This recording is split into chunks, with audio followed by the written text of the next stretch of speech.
Jesus ele não era inapropriado. Ele tinha essa característica de saber a hora. Às vezes, quando a gente está numa conversa no casamento, ou numa conversa com a família, ou no emprego, uma das coisas que mais gera conflito é a gente não saber a hora certa de dizer as coisas. E quando escolhe a hora certa de dizer as coisas, diz da forma errada. Às vezes a gente está certo no que a gente vai dizer, mas a forma com que a gente fala com o outro machuca.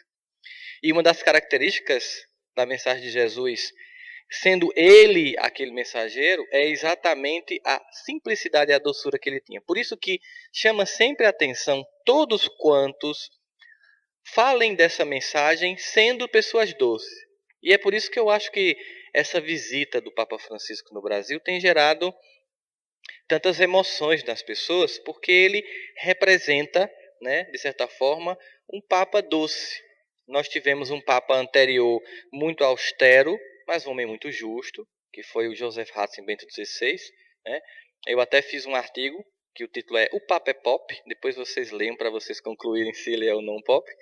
E é, ele, ele entendia que havia muitos problemas na igreja e ele fez uma coisa assim grandiosa, na verdade. Se a gente for avaliar, ele renunciou para dar oportunidade que alguém e renunciou para denunciar, de certa forma. Ele renunciou para denunciar e deixar o clero com a vontade de eleger alguém que viesse para fazer o que tinha que ser feito. E o Papa João Paulo II, que também era muito simpático, era um Papa também muito falante, mas ele não tinha a doçura que a gente está vendo na expressão desse Papa. Foi um Papa muito mais político, no sentido de articular o crescimento da igreja, a coisa da o choque está acontecendo, sempre leva o choque no microfone, vocês vão dar um tempinho aí só enquanto eu colocar aqui, já está beliscando, pronto, parou. É sempre assim, dá um choque danado. Faço um fio terra danado com o microfone, é triste. E aí, esse Papa, eu tenho acompanhado alguns dos discursos dele sempre que posso, e tenho acompanhado as reações de algumas pessoas sempre que posso. Uma coisa que chamou a atenção nele, entendendo ele como uma pessoa que está divulgando o Evangelho de Jesus, porque assim acontece com um padre, com um pastor, com qualquer religioso do ambiente cristão que vá falar de Jesus, está indo falar de Jesus, e a solicitação é falar com esse exemplo. É que ele tem falado não só para os católicos. Não sei se vocês têm percebido isso. É uma fala para todos aqueles que querem sintonizar uma transformação emocional. E uma fala que ela não está voltada assim, para o católico, está voltada para qualquer um cristão e até quem não é cristão, mas que é alguém que segue princípios de espiritualidade. E eu comecei a ver a reação de algumas pessoas, né? E Jô Soares colocou uma resposta muito dura às críticas que têm sido feitas ao Papa. Eu não vou falar da resposta de Jô Soares, mas vocês podem ver, é uma resposta muito coerente, muito dura, mas muito coerente. Você coloque no Google assim, resposta de Jô Soares à visita do Papa, que vocês vão ver como ele foi coerente e duro com quem está criticando o Papa gratuitamente. Porque eu observei nas críticas, eu também fui observar as críticas, que a crítica ficou muito focada na ideia de chamar o Papa de hipócrita porque pegou um carro simples para fazer o percurso. E quando você pega um detalhe para fazer crítica a alguém, é justamente porque você não pode criticar o resto. Aí você pega um detalhe fútil para fazer crítica ao resto. Então, as falas de eu quero entrar no coração de vocês, bater a porta com simplicidade e humildade, desde o início, quando ele é escolhido Papa e pede para que as pessoas orem por ele e se prostra na sacada do palácio de Pedro lá para receber essas orações das pessoas, revela uma postura que de fato deve ser aquilo que a gente quer construir para nós. Pregar o Evangelho de Jesus não é fazer uma exposição espírita, porque isso aqui é simples, você lê, você vem, você reproduz, é como a gente que é professor da aula, né, Goreta? A gente vai lá, lê, a gente não criou nada daquilo, não tem nada de meritório nisso, nada de fantástico, nada de esplendoroso, é ler, chegar e reproduzir.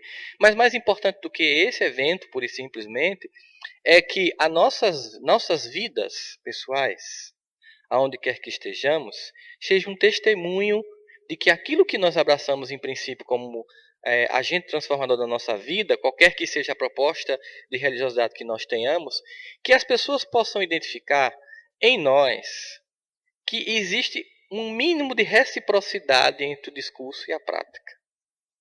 Porque senão fica falso, fica pernóstico, fica sem sentido.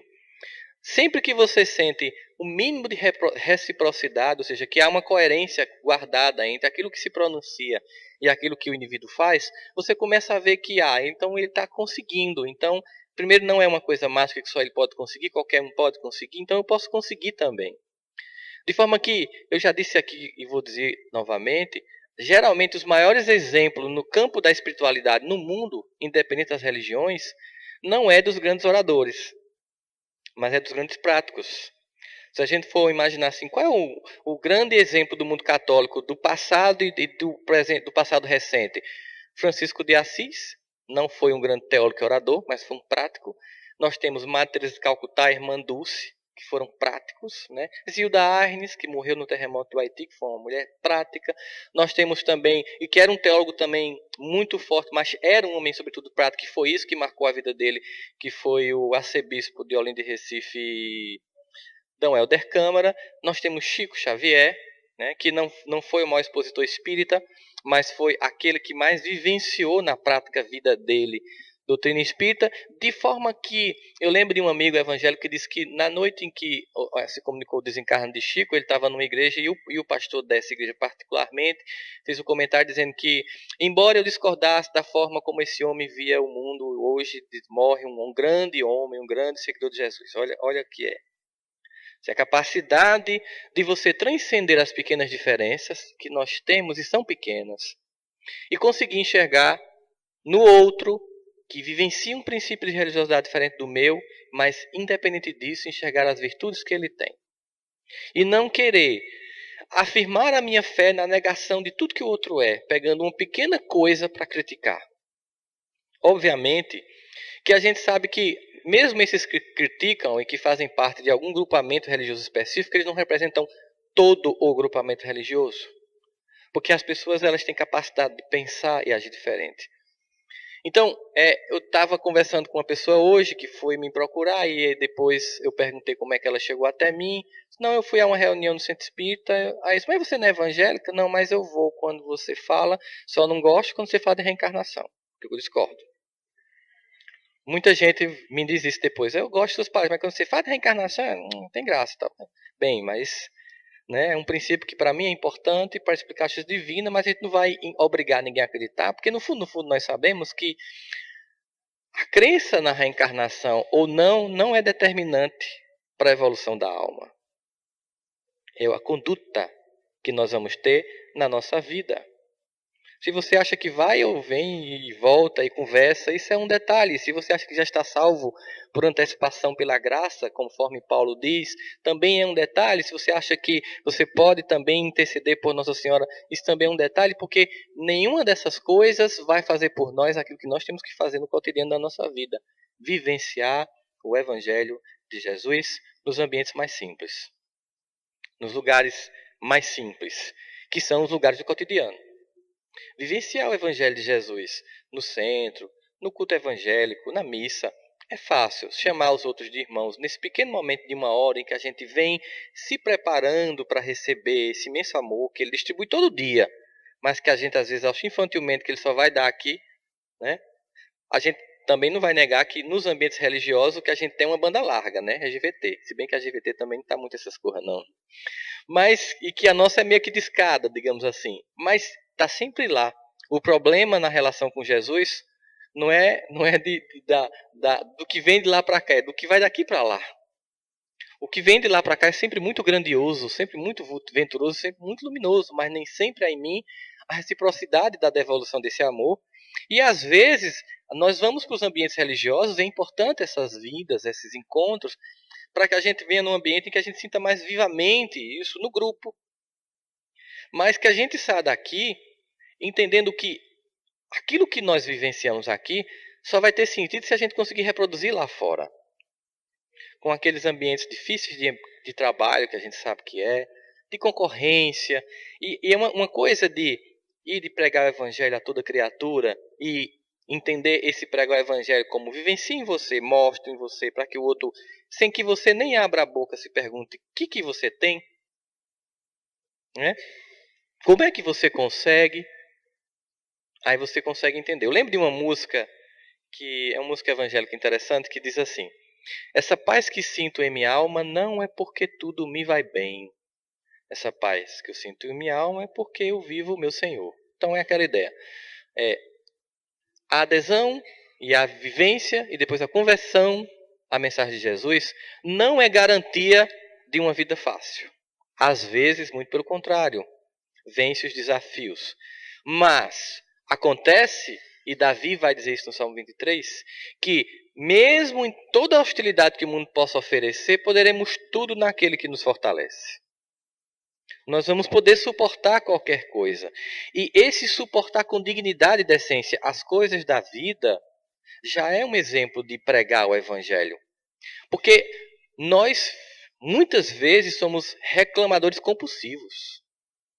O quanto a gente consegue detectar o que falta, o que não tem, o que deveria ter, os problemas. A gente tem uma capacidade de enxergar o que não está funcionando na vida e uma cegueira moral para enxergar tudo que já está funcionando na vida. Então, no momento em que, diante dos desafios que eu tenho, eu me coloco como um reclamador compulsivo, como é que está seu dia? Tem gente que já tem aquela cara de urucubaca, assim. Aquela cara de, tudo bem, fulano? É, né? Levando. Como se todo mundo não estivesse levando. Então, não é o problema, é como eu levo o problema. E aí é uma forma de testemunhar. Às vezes, a gente vê isso, né? Hoje uma pessoa me dizia, morreu uma pessoa que era muito amada do movimento católico esse domingo, um jovem muito querido, né, que passou vários dias, muito tempo na UTI, e a esposa, de uma serenidade muito grande, e ela dizendo assim, foi muito bonito ver no velório a serenidade com que ela encarou todo o processo e o dia da morte do marido. Então, ela estava no momento da morte profunda dor, aos 32 anos, perdendo o marido de 33 anos, divulgando o Evangelho. Falou alguma coisa? Ela fez um discurso no caixão para falar? Não.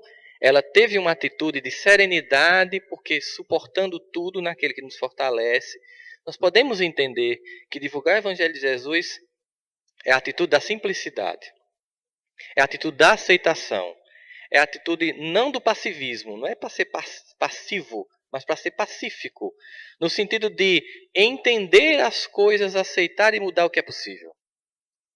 E aí a gente deixa de reclamar da vida. Quando a gente deixa de reclamar da vida, a gente começa a abrir a brecha para entender uma coisa fantástica. Que quando eu começo a agradecer, ao invés de reclamar, quando eu começo a listar as bênçãos, eu começo a diminuir o poder das dificuldades. Né? Tem até uma música espírita que a gente canta para a evangelização. Se sinto a dor, tentando desabar a beleza que há, que já habita em mim, se sinto que as trevas tentam me anuviar, querendo me mostrar que a dor não tem fim. Sabe aquele dia bad? A galera chama de dia bad hoje, né? Aquele dia péssimo, aquele dia que você fica muito mal. E quando a gente está mal, vocês já devem ter percebido isso, tudo que a gente aconteceu de ruim, a gente puxa na memória. Tem uma música de Djavan que ela é muito interessante. Num dia triste, toda a fragilidade incide. Quando você está mal, tudo que aconteceu de ruim vem na memória. Aí você fica, tá vendo como eu sou uma vítima do universo. Eu lembro daquela menina que quando eu fazia a quinta série virou as costas para mim na quadrilha. Aí você lembra de tudo de ruim, aí vem a lista. Aí você começa a cara de vítima do universo. Mas, se sinto tudo isso, se sinto a dor, tentando desabar, querendo me mostrar que a dor não tem fim, aí eu paro, o fluxo mental, a monoideia, isso é uma auto-obsessão, gente. Uma ideia fixa. Eu paro, é o que a música diz, tento logo recontar todas as bênçãos que há. Pronto. Eu vou interromper o fluxo do negativo, lembrando de tudo de bom que eu tenho. Tudo de bom. E no momento em que eu começo a entrar num sentimento de gratidão, eu vou mudar o quadro das coisas que estão ruins. Não, elas vão continuar sendo ruins, mas elas vão me afetar menos. Primeira coisa que vai acontecer, o primeiro efeito É que aquilo que está sendo ruim continuará sendo ruim, porque aquilo não é uma coisa que depende de mim mudar, mas o quanto aquilo me afeta é uma escolha pessoal. Então eu vou começar a me asserenar. No momento que eu me assereno, eu vou conseguir ter os recursos que eu preciso para mudar o quadro das coisas ou para suportar quando eu não puder mudar. Nem sempre a gente pode. A gente não pode mudar os outros, por exemplo. Graças a Deus que a gente não pode mudar os outros, né? Imagina o caos que seria até se a gente pudesse mudar as pessoas. A gente sempre apela para isso, não. A gente tem que gastar essas energias para mudar nós mesmos. Então, eu paro num processo de gratidão. E naquele processo de gratidão eu começo a desenvolver recursos. E é justamente quando eu relaxo e paro de só contar a desgraça para ficar, ai, que mundo ruim, que eu paro. Peraí, não é tanto assim. Peraí, calma. Eu tenho esses problemas, eu tenho esses recursos. Como é que eu faço para utilizar esses recursos para enfrentar esse problema? Porque quando a gente está assim no caos, a gente só vê esses problemas e não vê nenhum recurso. E a gente só tem uma sensação de desespero. O que acontece quando alguém que vai para uma depressão? Ela não consegue mais sair da mentalização de que tudo vai ruim. Ela não consegue desenvolver a capacidade de, peraí, deixa eu respirar, não é bem assim. Ou, tudo bem, é bem assim, mas não é só isso. Também tem isso, isso e isso. Tem recursos, tem condições. Poxa vida, eu já passei outras dificuldades. Eu já imaginei que ia acontecer o pior. Eu já imaginei que não ia superar. E ao final eu consegui. E ao fazer isso, e se comportar diante da dor, das dificuldades cotidianas da vida de qualquer ser humano, porque ninguém aqui tem tratamento VIP, vamos cair a ficha. Não adianta imaginar, não existe. Deus ama indistintamente a todos nós. Quando eu testemunho na dor com serenidade, eu estou, sem abrir a boca, divulgando o Evangelho de Jesus.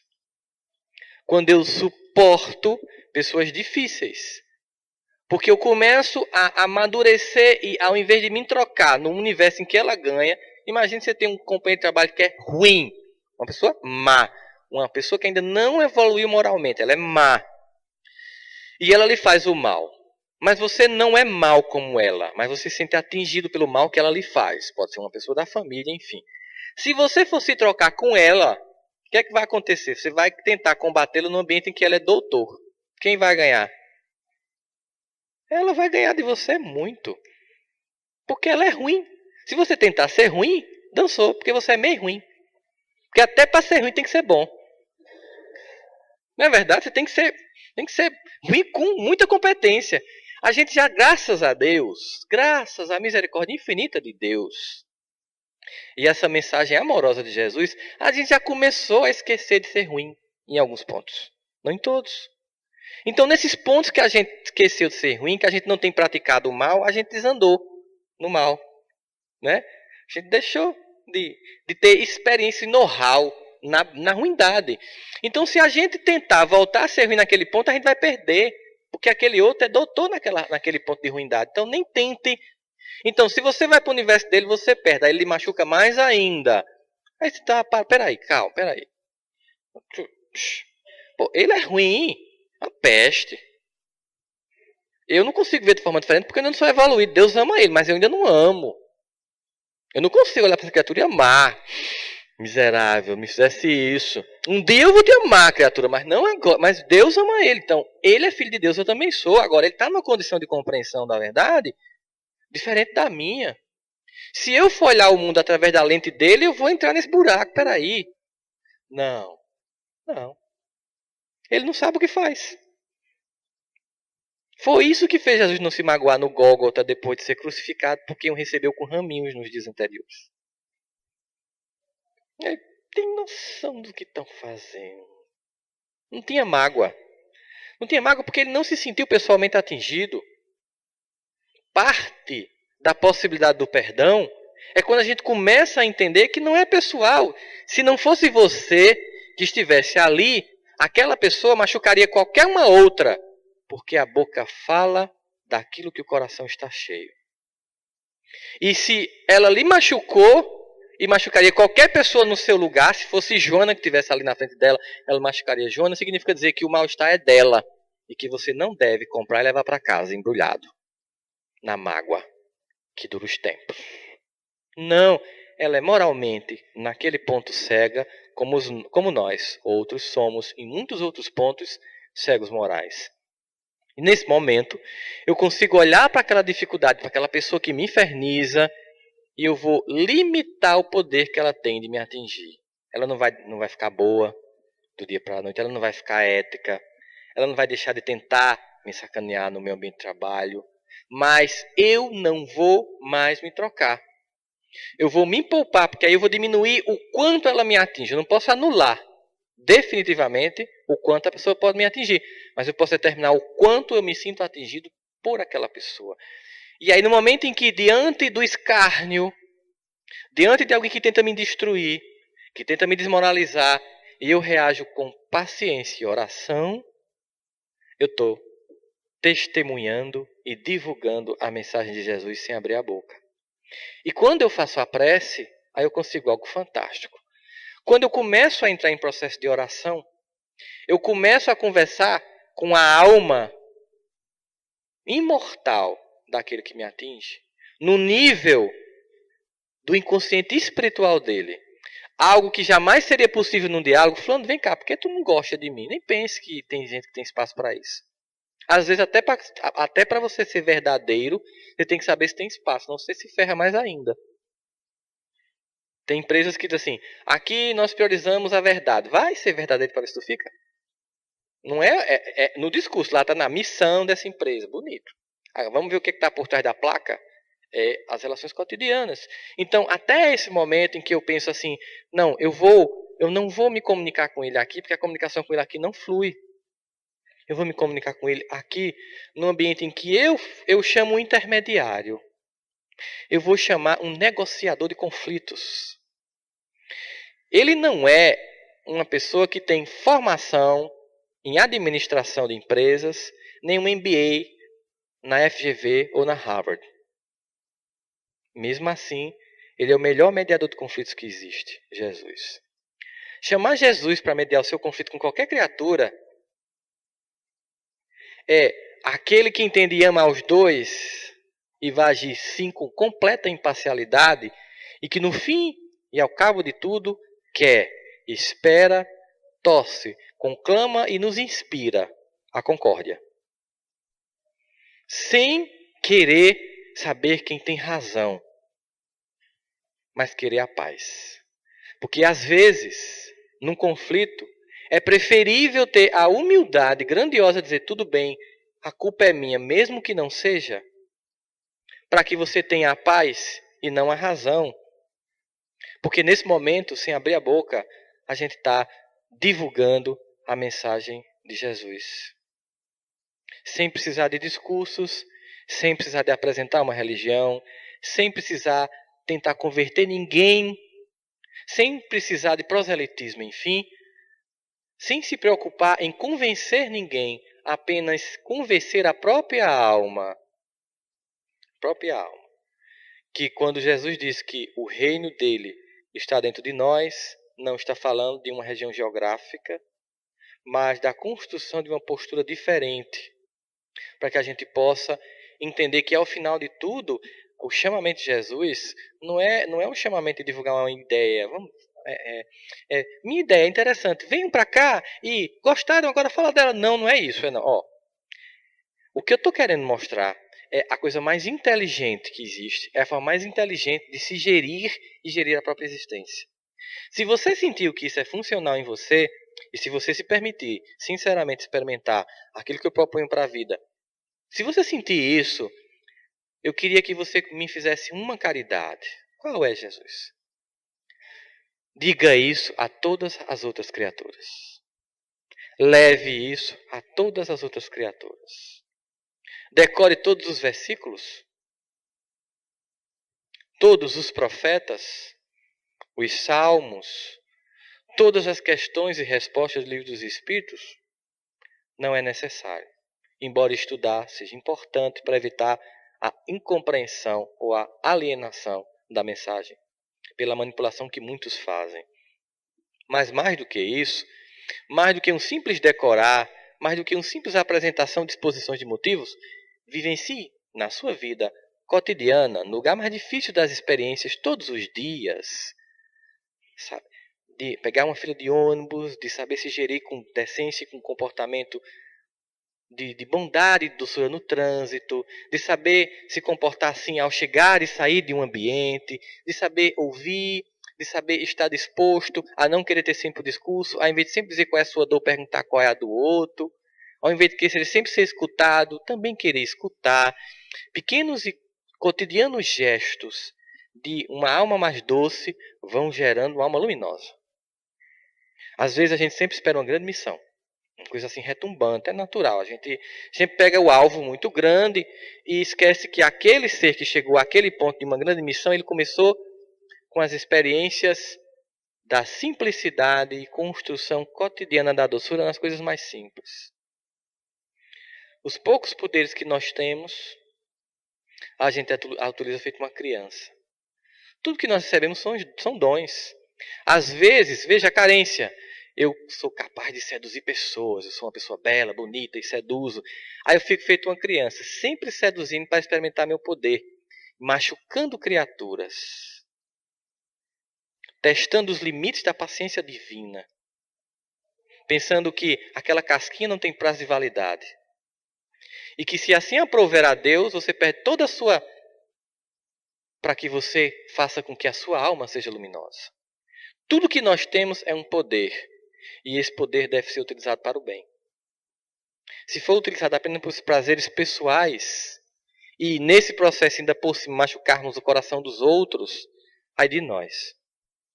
Porque esses outros, que são indiferentes, porque a gente gostou, depois descartou, como se fossem objetos, são filhos de um Deus que os ama profundamente. E como qualquer pai, ele não vai ficar feliz se for ver que um filho dele foi machucado. E como qualquer pai, se um filho foi machucado, ele vai tomar satisfações. A grande diferença é que esse que machucou também é filho dele. E como um pai que ama, ele corrige.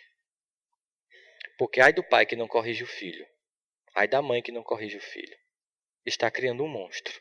Deus, ele não é permissivo. Deus, ele não é um ser que não cumpre com seu papel. Por isso que ele é fiel, conforme os evangelistas, especialmente já a partir do Velho Testamento, os profetas assim percebiam.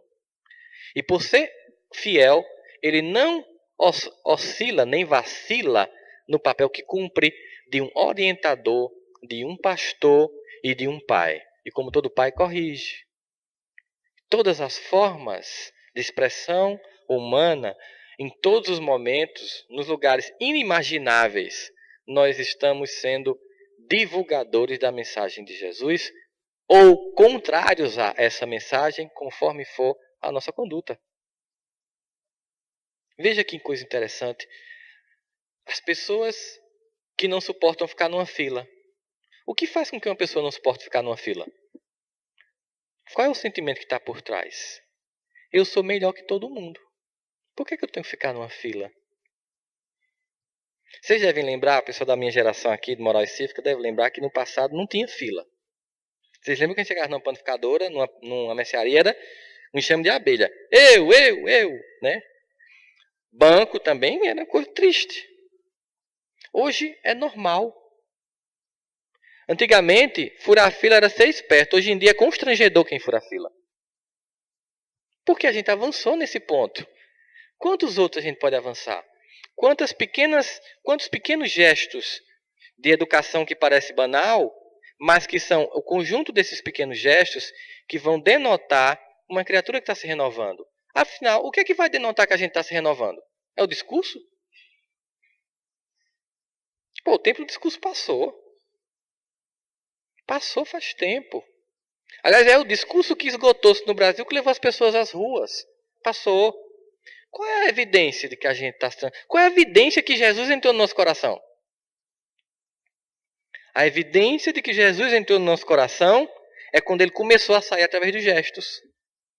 Aí sim, Jesus entrou no meu coração e está saindo através da minha fala, do meu gesto, do meu olhar, da minha forma de se comportar. Do discurso é fácil. Tanto é que no Evangelho segundo o Espiritismo tem um capítulo que fala sobre os falsos profetas da erraticidade, que tem um discurso bem acabado, aparentemente cristianizado, que começam falando do amor de Deus e que lá no final começam as mensagens de desconstrução dos princípios mais simples da moral cristã. Daí a observância, que Paulo dizia: vede o que os Espíritos dizem, mas antes procurai saber se são de Deus. Então, em todo momento, vede o que fulano fala da religião dele, qualquer que seja ela, mas vede se ele é de Deus. Como? No comportamento. Conhece-se a árvore pelo fruto que dá. Nessa a frase que a gente sabe que o ditado popular diz, que também vem do Evangelho. Quando a gente vê uma criança extremamente educada, que sabe se comportar, o que a gente diz dos pais? Que eles souberam educar os filhos. Quando a gente vê uma criança completamente sem educação, porque tem gente que agora criou a ideia de que foi mal educada é hiperativa. É uma desculpa que foi dada. Agora eu tenho uma chancela aparentemente científica, eu tenho um diagnóstico psiquiátrico para não me responsabilizar sobre a deseducação do meu filho. Olha só. Quando você vê o comportamento de uma criança, que ela consegue se controlar, que ela consegue suportar a frustração, que ela consegue ouvir não, e embora faça um bico, uma birra ou chore, mas ela mantém a conduta, você diz, que coisa admirável essa criança. Os pais foram bem-sucedidos. E por que a gente diz isso? Porque a criança provou nos gestos o resultado daquela educação. Jesus nos chama então para isso. Meus filhos, queridos, que nós possamos provar nos gestos, divulgar nos gestos o meu evangelho, para que se possa entender que eu fui funcional naquilo que eu passei. A grande diferença é que no caso da relação com Jesus, é diferente no caso da relação com a criança. Se o pai for bom, os filhos vão ser bons. Se o pai falhar, o filho pode ser mau ou não, assim como a criança também. Na relação com Deus, há uma diferença. Ele nunca falha. Da parte dele, nunca há sequer uma falha. Se a coisa não dá certo, sempre é por conta da nossa disposição de seguir ou não aquilo que esse Pai perfeito propõe. Então, que nós possamos procurar a conduta do Evangelho não na vida dos outros, do meu colega de trabalho, do meu esposo, da minha esposa, do meu parente, das pessoas, que eu possa procurar a divulgação dessa conduta do Evangelho em mim. E que eu não me desestimule quando o outro não fizer reciprocamente aquilo que eu estou fazendo por ele. Porque eu não tenho que fazer isso esperando reciprocidade. Porque se eu fizer, eu já estou fazendo um acordo comigo. Eu vou ser bom com quem não presta, porque quem não presta vai ser ruim, aí eu volto a ser ruim com ele. Porque tá vendo? Não adiantou. Aí eu estou criando já uma justificativa para continuar no erro. Não. O exemplo, ele tem uma característica. É igual ao perdão. É infinito. 70 vezes 7 vezes infinitamente, eu tenho que perdoar. E infinitamente eu tenho que exemplificar, porque a lição é aprendida pela repetição. Então, que nós possamos ser e possamos vivenciar em nós a divulgação do Evangelho de Jesus nos gestos. Que as pessoas possam ver muito claramente, não a perfeição que não nos cabe, mas que as pessoas possam ver a busca de um Deus que transforma nossas vidas, mas que a gente mostre sem uma única palavra, pelo silêncio dos nossos gestos, que a nossa vida está sendo transformada. E que esse Deus nos abençoe, que abençoe todos esses jovens que estão no Rio, que abençoe esse representante dos católicos, o Papa Francisco, que abençoe todos os homens e mulheres que professam a fé e que divulgam o Evangelho de Jesus, para que possamos, mais do que discursos, sermos dos gestos, na simplicidade, que é isso que nos faz aproximar de fato dessa figura tão doce, e que era, como diz João, o Verbo, que é Jesus. Muita paz a todos.